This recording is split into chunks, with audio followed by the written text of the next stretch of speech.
வணக்கம். வேந்தரின் இளங்கதிர் காலை செய்திகளுக்காக ஃபெலிக்ஸ். பிரீதா, முதலில் தலைப்புச் செய்திகள். முசிறியில் இன்று பிரம்மாண்ட தேர்தல் பொதுக்கூட்டம். டாக்டர் பாரிவேந்தரை ஆதரித்து ஸ்டாலின் பிரச்சாரம்.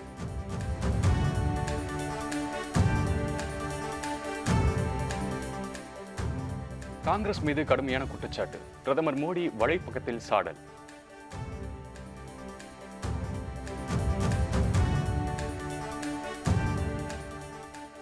முதல்வர் பழனிசாமி நாளை முதல் சுற்றுப்பயணம். கூட்டணி வேட்பாளர்களை ஆதரித்து பிரச்சாரம்.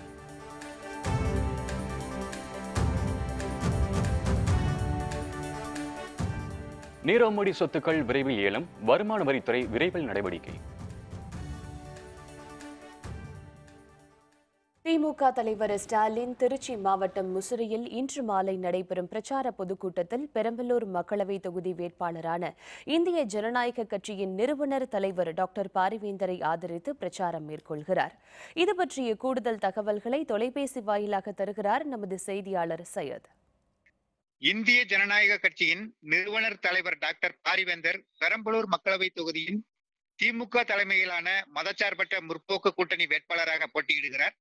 அவருக்கு உதயசூரியன் சின்னத்தில் வாக்குகளை சேகரிப்பதற்காக பெரம்பலூர் தொகுதியில் உள்ள முசிறியில் பிரம்மாண்ட பிரச்சார பொதுக்கூட்டம் நடைபெற இருக்கிறது. இந்த கூட்டத்தில் திமுக தலைவர் மு.க. ஸ்டாலின் கலந்து கொண்டு உரையாற்ற இருக்கிறார். அதற்கான ஏற்பாடுகள் முசிறி தாதங்கையார்பேட்டை சாலையில் பிரம்மாண்டமாக நடைபெற்று வருகிறது. இந்த மேடை அமைக்கும் பணியினை நேற்று இரவு இந்திய ஜனநாயக கட்சியின் நிறுவனர் தலைவர் டாக்டர் பாரிவேந்தர், இந்திய ஜனநாயக கட்சியின் தலைவர் இளையவேந்தர் ரவி பச்சமுத்து, இந்திய ஜனநாயக கட்சியின் பொதுச் செயலாளர் பி ஜெயசீலன் உட்பட முக்கிய நிர்வாகிகள் பார்வையிட்டார்கள். அதே போல இந்த பிரம்மாண்ட மேடைக்கான ஏற்பாடுகளை திமுக வடக்கு மாவட்ட செயலர் காடுவெட்டி தியாகராஜன் செய்து வருகிறார். அதே போல திருச்சி தெற்கு மாவட்ட செயலரான முன்னாள் அமைச்சர் கே.என். நேரு மற்றும் பெரம்பலூர் குன்னம் ராஜேந்திரன் உட்பட முக்கிய நிர்வாகிகள் பிரம்மாண்ட ஏற்பாடுகளை செய்து வருகிறார்கள். இந்த பிரச்சார பொதுக்கூட்டத்தில் கலந்து கொள்வதற்காக தற்போது திருச்சிக்கு வந்துள்ள திமுக தலைவர் மு.க. ஸ்டாலினுக்கு வரவேற்பு அளிக்கப்பட்டிருக்கிறது. இன்னும் சற்று நேரத்தில் திமுக தலைவர் மு.க. ஸ்டாலினை இந்திய ஜனநாயக கட்சியின் நிறுவனர் தலைவர் டாக்டர் பாரிவேந்தர் சந்தித்து ஆலோசனை நடத்த இருக்கிறார்.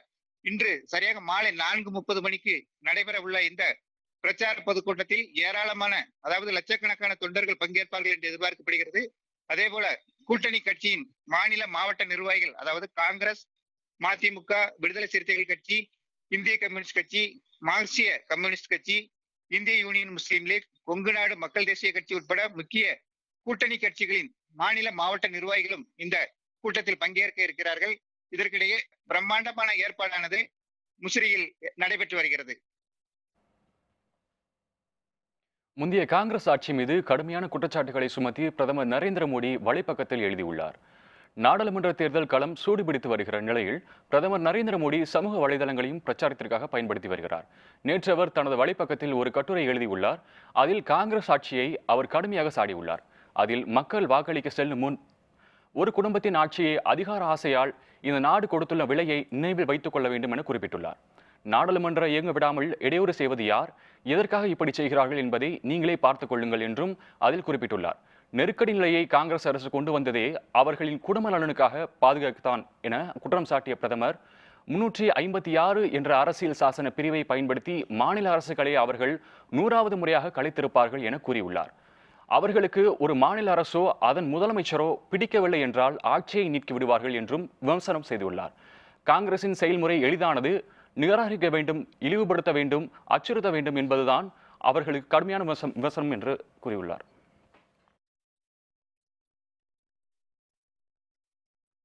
அதிமுக கூட்டணி வேட்பாளர்களை ஆதரித்து பிரச்சாரம் செய்வதற்காக முதலமைச்சர் பழனிசாமி நாளை முதல் சுற்றுப்பயணம் மேற்கொள்கிறார். அதிமுக மற்றும் கூட்டணி வேட்பாளர்களை ஆதரித்து அதிமுக இணை ஒருங்கிணைப்பாளரும் முதலமைச்சருமான எடப்பாடி பழனிசாமி நாளை முதல் தேர்தல் பிரச்சாரம் மேற்கொள்ள இருக்கிறார். கள்ளக்குறிச்சி நாடாளுமன்ற தொகுதியில் போட்டியிடும் தேமுதிக வேட்பாளர் எல்.கே. சுதீஷை ஆதரித்து எடப்பாடி பழனிசாமி நாளை பிரச்சாரத்தை தொடங்குகிறார்.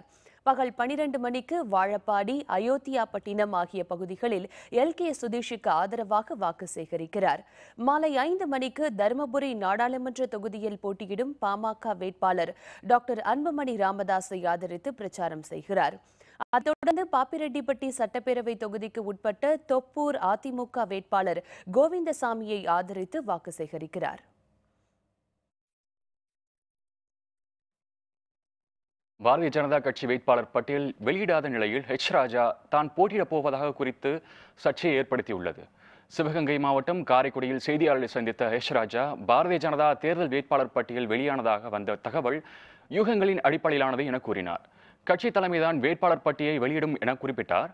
முன்னதாக நேற்று அதிமுக மாவட்ட அலுவலகத்தில் நடைபெற்ற வேட்பாளர் சந்திப்பின் நிகழ்ச்சியின் போது செய்தியாளரிடம் பேசிய அவர் தான் 7வது முறையாக போட்டியிடப் போவதாக குறிப்பிட்டார். பாஜக வேட்பாளர் பட்டியலை இதுவரை வெளியிடாத நிலையில் தான் போட்டியிடப் போவதாக ராஜா குறிப்பிட்டது சர்ச்சையை ஏற்படுத்தியுள்ளது.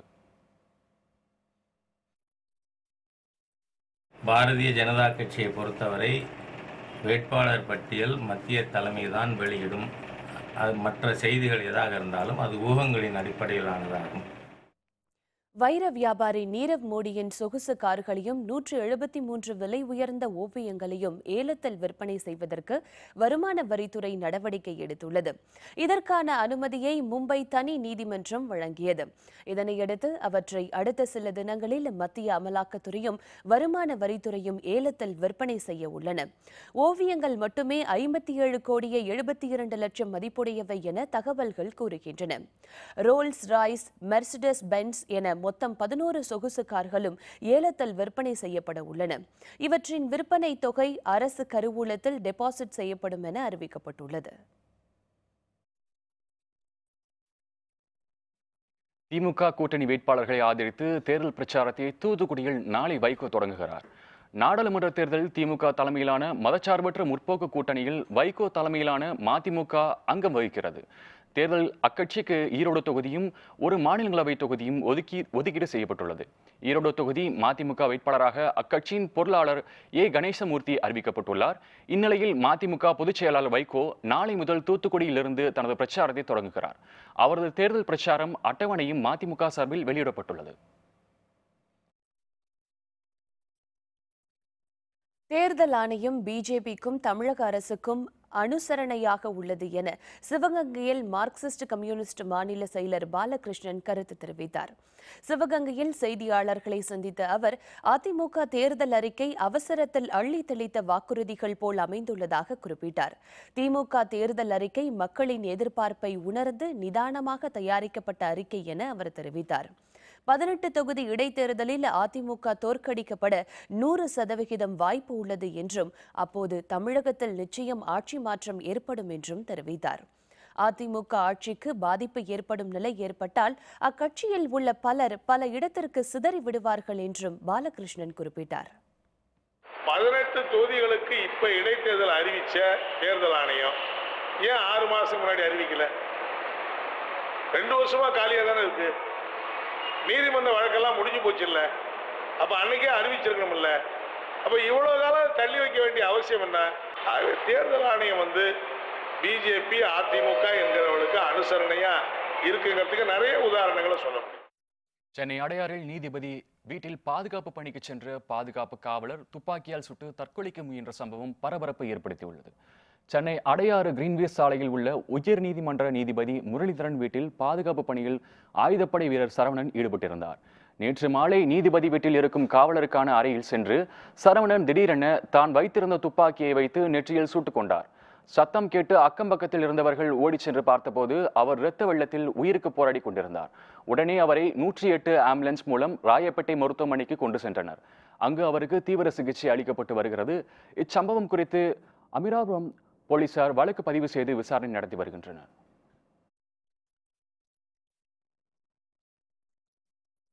தமிழகத்தில் இடைத்தேர்தலை தடுத்து நிறுத்த வாய்ப்பு. அதிமுக மீது டிடிவி தினகரன் குற்றச்சாட்டு. விவரம் விளம்பர இடைவேளைக்கு பிறகு.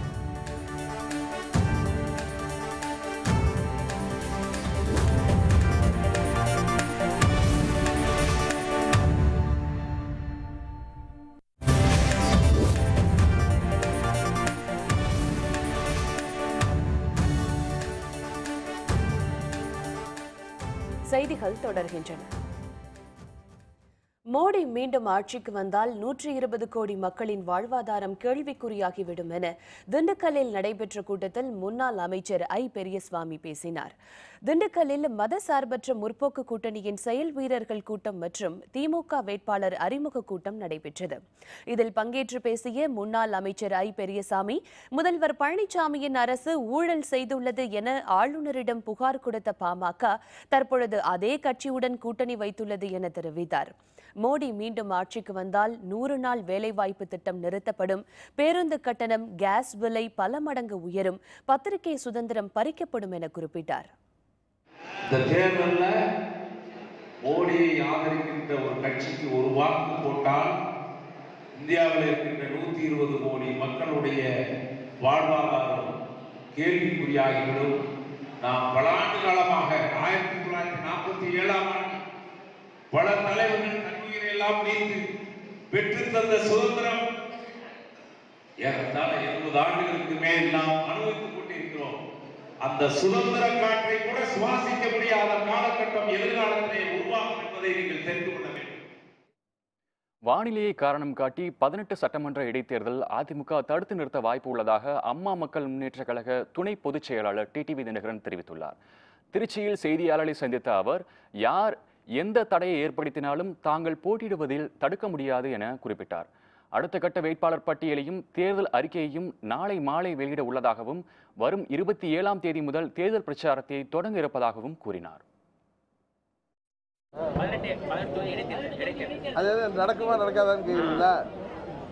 அது மத்திய அரசாங்கம், மாநில அரசாங்கம் எல்லாத்துக்கும் மேலே மேதகு தேர்தல் ஆணையம் ஏதாவது மே மாதத்தில் பெரிய புயல் அடிக்க போகுது, இல்லை ஏப்ரல் 18ஆம் தேதி பெரிய பூகம்பம் வரப்போகுது அப்படின்னு ஏதாவது வானிலை அறிக்கையை பெற்றுக்கொண்டு தேர்தலை நிறுத்தினா கூட நிறுத்தலாம். அமமுகவின் தென் சென்னை வடக்கு மாவட்ட கழக செயலாளராக இருந்த VP கலைராஜன் அக்கட்சியிலிருந்து அதிரடியாக நீக்கப்பட்டுள்ளார். இதுகுறித்து அமமுகவின் துணை பொதுச் செயலாளர் டிடிவி தினகரன் வெளியிட்டுள்ள அறிக்கையில், கழகத்தின் கொள்கை குறிக்கோள்களுக்கும் கோட்பாடுகளுக்கும் முரணான வகையில் செயல்பட்டதாலும், கழகத்தின் கண்ணியத்திற்கு மாசு ஏற்படும் வகையில் நடந்து கொண்டதாலும், கழகத்தின் அடிப்படை உறுப்பினர் பொறுப்பு உள்பட அனைத்து பொறுப்புகளிலிருந்தும் நீக்கி வைக்கப்பட்டுள்ளதாக தெரிவித்துள்ளார். கழக உடன்பிறப்புகள் யாரும் அவருடன் எவ்வித தொடர்பும் வைத்துக் கொள்ளக்கூடாது என்றும் டிடிவி தினகரன் தனது அறிக்கையில் தெரிவித்துள்ளார். திருப்பூரில் நடைபெற்ற அதிமுக கட்சி நிகழ்ச்சியில் அமைச்சர் உடுமலை ராதாகிருஷ்ணன் பேட்டிக்காக வைக்கப்பட்டிருந்த மைக்குகளை எண்ணிக்கொண்டிருந்த சம்பவம் தொண்டர்களிடையே நகைப்பை ஏற்படுத்தியது. திருப்பூர் தொழில்துறையினரும் அதிமுக வேட்பாளருக்கு ஆதரவு கோரும் நிகழ்ச்சி ஏற்றுமதியாளர் சங்க அலுவலகத்தில் நடைபெற்றது. இதில் அமைச்சர்கள் KC கருப்பண்ணன், KA செங்கோட்டையன், உடுமலை ராதாகிருஷ்ணன் ஆகியோர் பங்கேற்றனர். கூட்டத்தில் தொழில்துறையினர் தங்கள் கோரிக்கைகளை முன்வைத்து பேசிக் கொண்டிருக்கும் போது அமைச்சர் உடுமலை ராதாகிருஷ்ணன் அதை கவனிக்காமல் பேட்டிக்காக வைக்கப்பட்டிருந்த மைக்குகளை எண்ணிக்கொண்டிருந்தார். தான் கேபிள் வாரிய தலைவராக இருந்தபோது அனுமதி அளித்ததாக அருகில் இருந்தவர்களிடம் தெரியப்படுத்திக் கொண்டிருந்தார். இதனை கண்ட தொழில்துறையினர் எரிச்சல் அடைந்தனர்.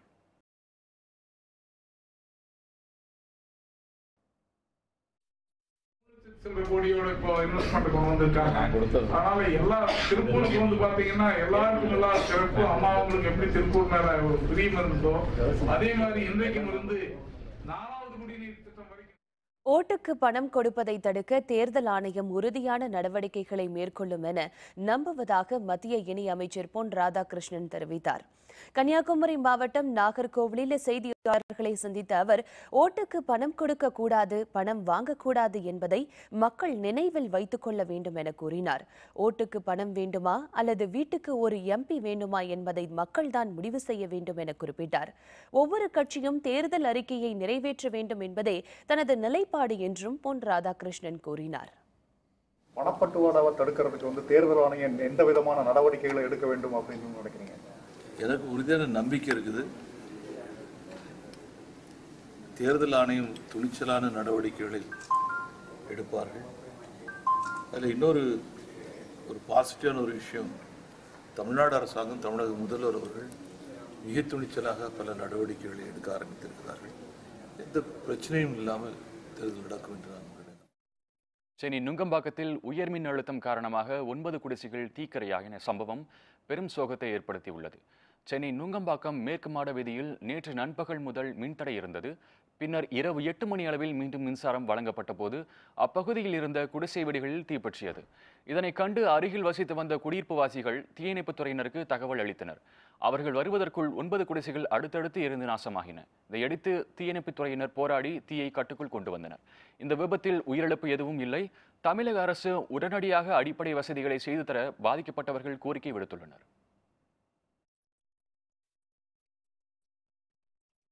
முறையான ஆவணங்கள் இன்றி புதுச்சேரியில் இருந்து கொண்டுவரப்பட்ட 5 லட்சத்திற்கும் மேற்பட்ட ரொக்கத்தை தேர்தல் பறக்கும் படையினர் பறிமுதல் செய்தனர். நாடாளுமன்ற தேர்தல் விதிகள் அமலில் உள்ள நிலையில் கடலூர் மாவட்டத்தில் பல்வேறு இடங்களில் வாகன சோதனை தீவிரப்படுத்தப்பட்டுள்ளது. இந்த நிலையில் கடலூர் ஆல்பேட்டை சோதனை சாவடியில் இருசக்கர வாகனத்தில் வந்தவர்களிடமிருந்து 3,67,000 ரூபாய் ரொக்கத்தை பறிமுதல் செய்து தேர்தல் பறக்கும் படையினர் அதை கடலூர் வட்டாட்சியரிடம் ஒப்படைத்தனர். இதேபோல் புதுச்சேரியிலிருந்து வந்த ஆட்டோவில் முறையான ஆவணங்கள் இன்றி கொண்டுவரப்பட்ட 1,50,000 ரூபாயையும் பறக்கும் படையினர் பறிமுதல் செய்து விசாரணை மேற்கொண்டு வருகின்றனர். வரும் மக்களவைத் தேர்தலில் 100% வாக்களிப்பது குறித்து விழிப்புணர்வு மற்றும் உறுதிமொழி ஏற்கும் நிகழ்ச்சி வேலூர் கோட்டை மைதானத்தில் நடைபெற்றது. இதில் மாவட்டம் முழுவதிலும் இருந்து மகளிர் குழுக்கள் சேர்ந்த 500க்கும் மேற்பட்ட பெண்கள் கலந்து கொண்டனர். நாட்டுப்புற பாடல் கலை நிகழ்ச்சியும் ஏற்பாடு செய்யப்பட்டிருந்தது. அப்போது பாடப்பட்ட நாட்டுப்புற பாடலுக்கு நிகழ்ச்சிக்கு வந்திருந்த பெண்கள் நடனமாடினர்.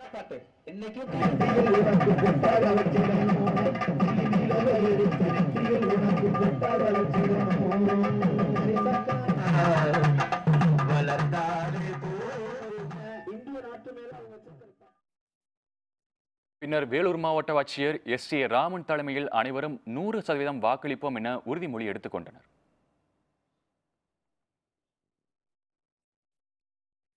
நாகர்கோவிலை அடுத்த தெள்ளாந்தியில் அரசு நடுநிலைப் பள்ளியில் சிட்டுக்குருவி தின விழிப்புணர்வு நிகழ்ச்சி கொண்டாடப்பட்டது.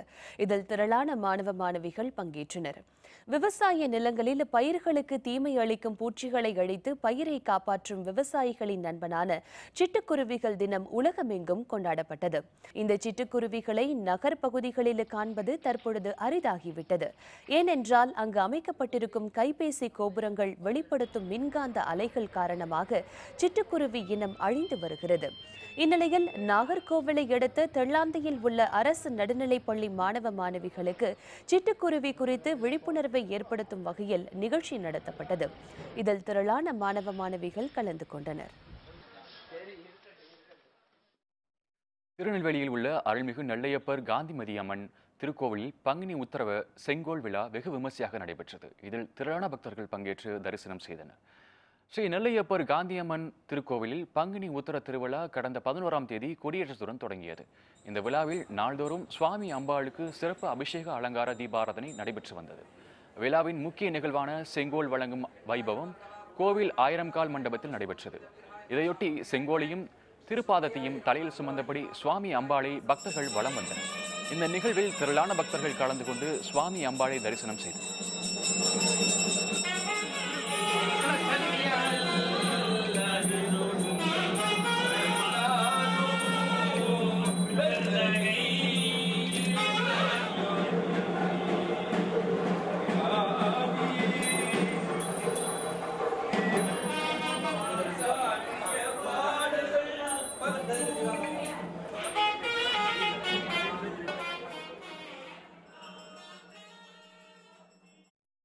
இனி செய்திகளின் தொகுப்பை காணலாம்.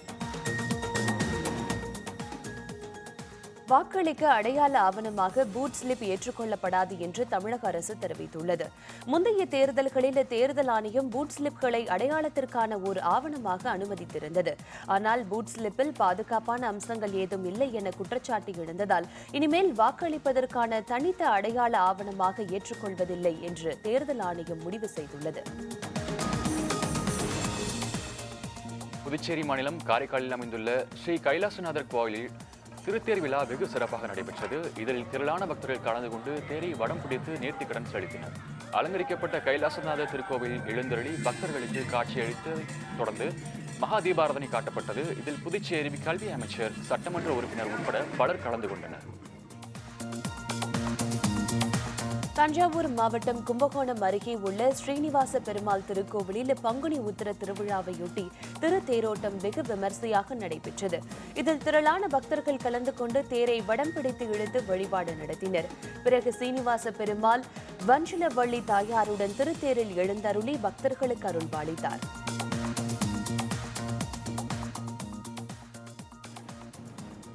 கடலூர் மாவட்டம் திட்டக்குடி ஸ்ரீ வைத்தியநாத சுவாமி கோவிலில் பங்குனி உத்திர பிரம்மோற்சவ தேர் திருவிழா விமர்சையாக நடைபெற்றது.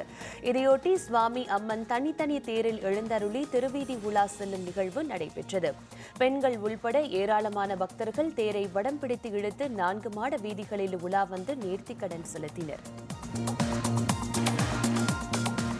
தேனி மாவட்டம் பெரியகுளம் வாராக நதியில் அமைந்துள்ள ஸ்ரீ பாலசுப்பிரமணிய கோவிலில் பங்குனி உத்திர திருவிழாவையொட்டி அலங்கரிக்கப்பட்ட தேரில் சுவாமி சோமாஸ்கந்தர் எழுந்தருளி பக்தர்களுக்கு அருள்பாலித்தார்.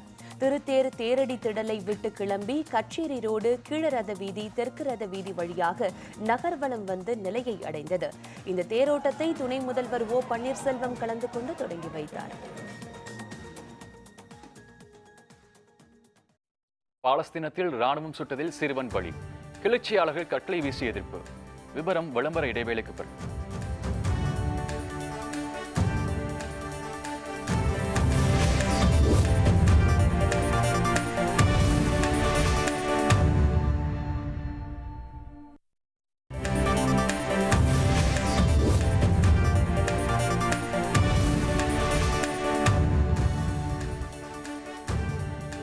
செய்திகள் தொடர்கின்றன. பாலஸ்தீனத்தை சேர்ந்த ஓமர் அமீன் அபு லைலா என்ற சிறுவன் கைது செய்யப்பட்டதற்கு முன்பே இஸ்ரேல் ராணுவ படையால் சுட்டுக் கொல்லப்பட்டதாக கூறப்படுகிறது. இதற்கு பாலஸ்தீனத்தில் கடும் எதிர்ப்பு கிளம்பியுள்ளது. இதனையடுத்து பாலஸ்தீனத்தில் இஸ்ரேல் ஆக்கிரமிப்பு பகுதிகளில் ராணுவத்திற்கு எதிர்ப்பு தெரிவித்து ஆர்ப்பாட்டக்காரர்கள் கலவரத்தில் ஈடுபட்டுள்ளனர். இஸ்ரேல் ராணுவத்தினர் கண்ணீர் புகை குண்டுகளை வீசி ஆர்ப்பாட்டக்காரர்களை கலைத்தனர். பாலஸ்தீன கலவரக்காரர்கள் கற்களை வீசியும் டயர்களை எரித்தும் தங்கள் எதிர்ப்பை வெளிப்படுத்தினர். இதில் 2 பாலஸ்தீனியர்கள் கொல்லப்பட்டதாக இஸ்ரேல் ராணுவம் தெரிவித்தது. மீண்டும் தலைப்புச் செய்திகள். முசிறியில் இன்று பிரம்மாண்ட தேர்தல் பொதுக்கூட்டம். டாக்டர் பாரிவேந்தரை ஆதரித்து ஸ்டாலின் பிரச்சாரம்.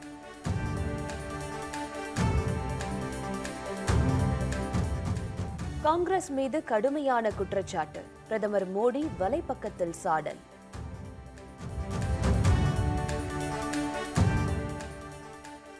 முதல்வர் பழனிசாமி நாளை முதல் சுற்றுப்பயணம். கூட்டணி வேட்பாளர்களை ஆதரித்து பிரச்சாரம்.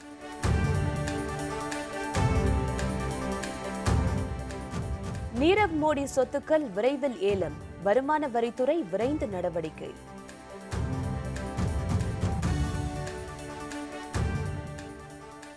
இத்துடன் வேந்தரின் இளங்கதிர் காலை செய்திகள் நிறைவடைந்தன.